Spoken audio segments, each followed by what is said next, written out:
पालनपुर के बाहरी इलाके में स्थित एक पुराना खंडहर नुमा स्कूल था, जिसे स्थानीय लोग भूतिया स्कूल के नाम से जानते थे।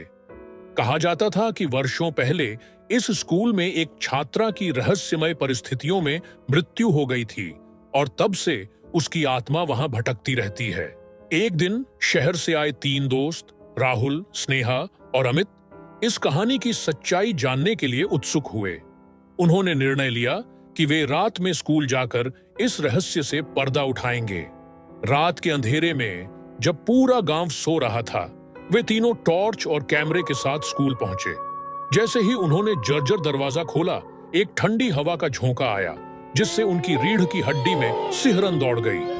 अंदर का माहौल भारी और सन्नाटे से भरा था। चलते चलते वे उस कक्षा में पहुंचे जहां उस छात्रा की मृत्यु हुई थी। अचानक स्नेहा ने महसूस किया कि कोई उसके कंधे पर हाथ रख रहा है। मुड़कर देखने पर वहां कोई नहीं था। अमित ने कैमरे से तस्वीरें लेनी शुरू की, लेकिन हर तस्वीर धुंधली और अस्पष्ट आ रही थी। तभी राहुल ने एक कोने में एक धुंधली आकृति देखी। वह धीरे धीरे उनकी ओर बढ़ रही थी। तीनों के दिल की धड़कन तेज हो गई।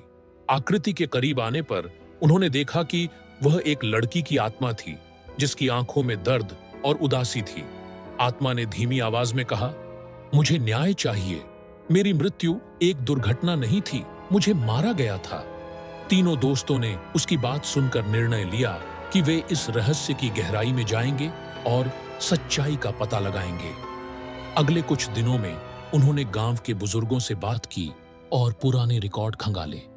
उन्हें पता चला कि उस समय के प्रधानाध्यापक ने अपनी गलती छिपाने के लिए उस छात्रा की हत्या की थी।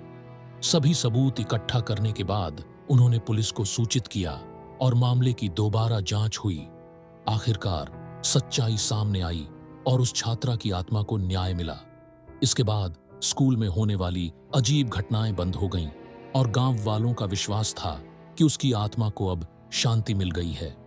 इस घटना के बाद राहुल, स्नेहा और अमित ने सीखा कि कभी-कभी लोक कथाओं के पीछे छिपी सच्चाई को उजागर करना आवश्यक होता है, ताकि भटकी हुई आत्माओं को मुक्ति मिल सके।